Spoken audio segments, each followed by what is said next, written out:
want to improve your bench press, then this is the video for you. I'm actually making this for my client who is doing a bench press competition, so I just want to fix her form, and that's probably going to help you as well. Okay, so I thought I'd just record this, give it to everyone.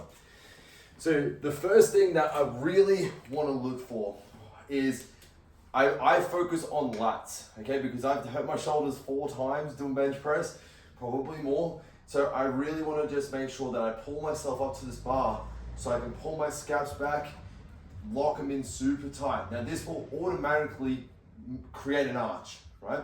Now I can't do it, but you're not obviously going to be doing like the crazy arch, right? This is just a nice comfortable arch that's going to be able to allow us to generate more and more tension throughout the body, and you're just going to be able to push it more. This isn't about like reducing range of motion, okay? So from there, so I'm up, I set myself in, and you can see my elbows, I pull them down. I'm like trying to bend the bar. You'll hear that cue a lot, bend the bar. Now, bending the bar does this, right? Our elbows come down. That's what I want to see, because the video that my client sent me, when she went up, I'm actually a little scared to do it because I just hate doing back form. But as she's come down, her elbows have gone really, really wide like this. They're flaring out, and yeah, I don't like it. It actually hurts me already, okay? So that is how I actually have hurt myself before. So we're bending that bar the whole time. Now, the lats down to your bum, perfect cue for this, but sometimes it's just not enough, okay? Sometimes people go, yeah, lats are on, down. No, it's like we're trying to actually like row the bar down when we're bringing it down, not just pulling our lats down, because our shoulders can come forward.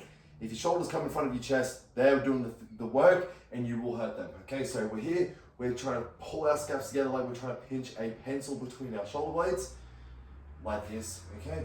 Now when I lift up, I'm going to really pull my lats on. I'm going to bend the bar.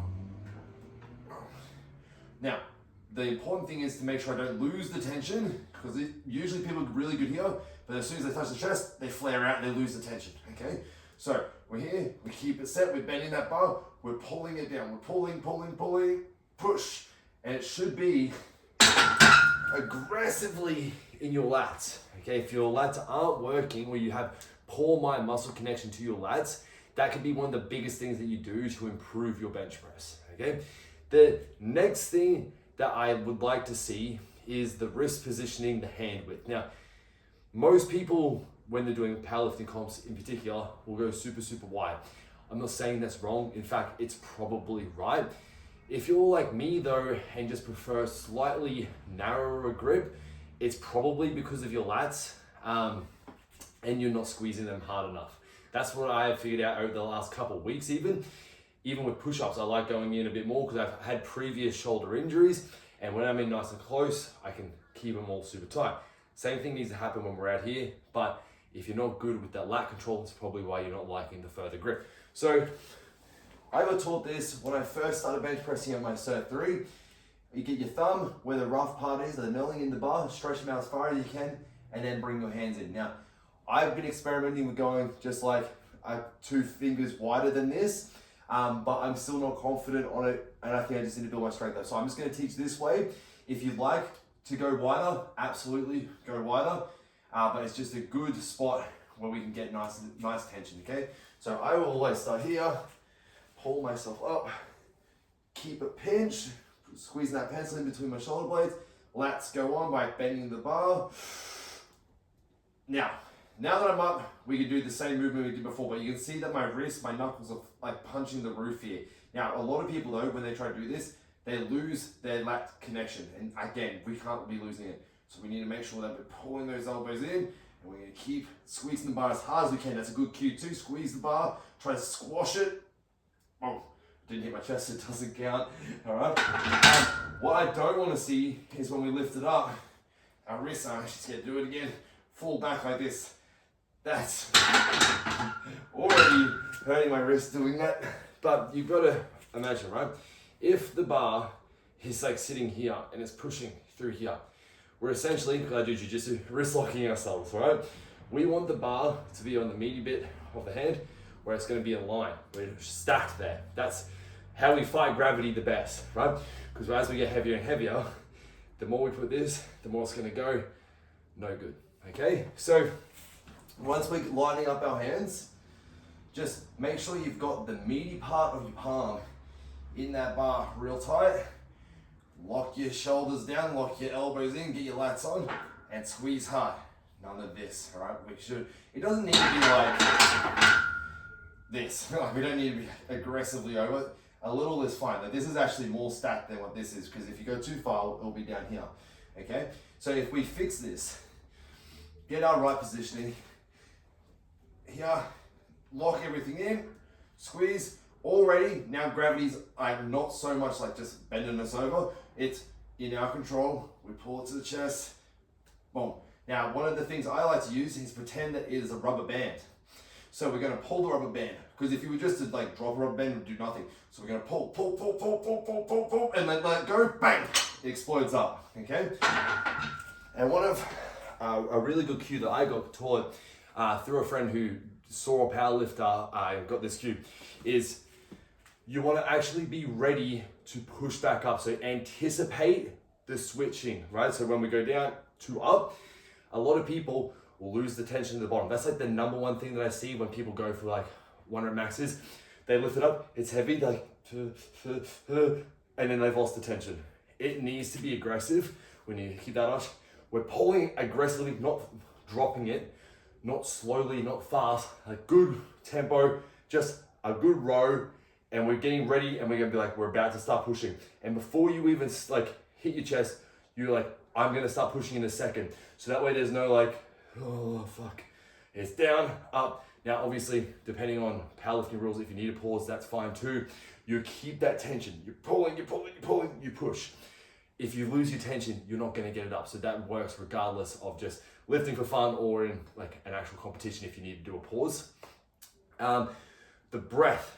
This gave me my first ever 140 kilo bench. So I went stuck at 130, changed my breath, changed my feet. I hit 140 in a week, okay? So let's finish off with these cues, because if you do this, your bench press will be fucking unreal, and you won't get hurt, you'll keep hitting PBs. So the breath, we'll do the feet first. So I always start here so I can bring my feet back, because then I'm gonna do my arch, my heels are elevated, and I'm already in a really strong position here. If I start here and I come down, I'm like, oh yeah, that's okay. But I want to be able to generate this tension through my arch. All right, now the cue here is knees out for one. So you're not gonna be like this. We're gonna push the knees out and we're gonna push the heels down. Now, my glutes are active as, all right?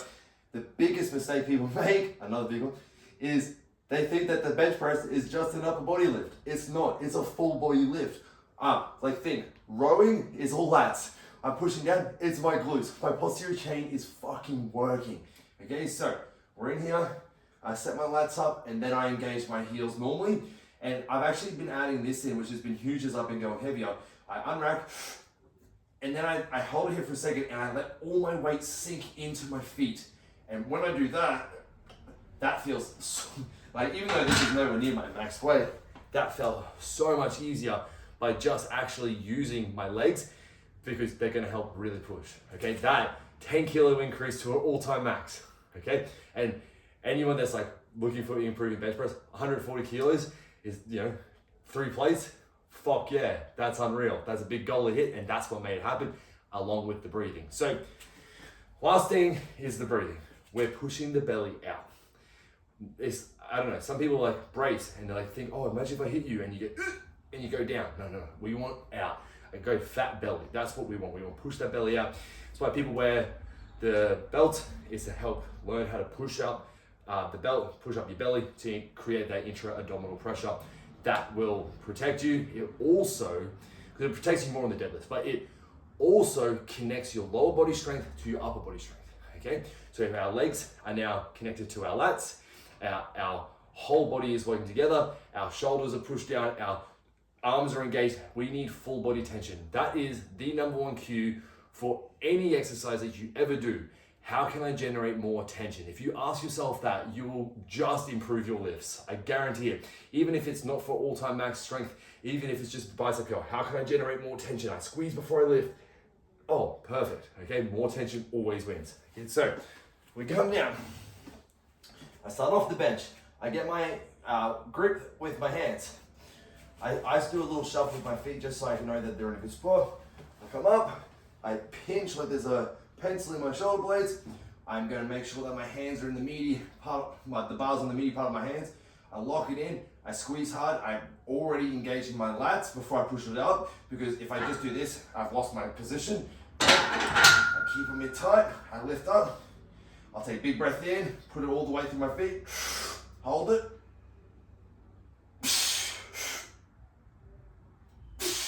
Now, if I'm doing 5 rep max, I might go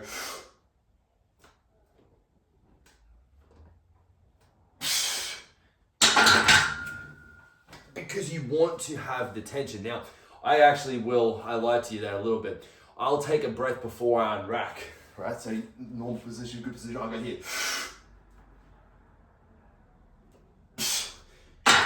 Because I want to be able to create as much intra-abdominal pressure as possible. Once there's a load, as in I've taken the weight off, I'm holding it, it's harder, not impossible, but it's harder to generate the same tension. Same with squats. If I'm doing Zercher squats, I'm going to take a big breath in before I pick up, before I deadlift. Lock it in, because you can't generate the same when you're already like in position, holding the weight, whatever it is. That will change everything for you. And if you're like, oh, it's just breathing, it's the number one thing that I focus on with my clients, and it's the thing that will get them the results. For chin-ups, for dips, for everything, okay? So stick to those cues, give it a whirl, record it, send it to me on Instagram. I'll put the link in the bio or in the description below. Send it over, let's just get your bench press really good. And for my client, hope you love it. Send me your form, let's fix it, and let's hit some PBs at this next comp.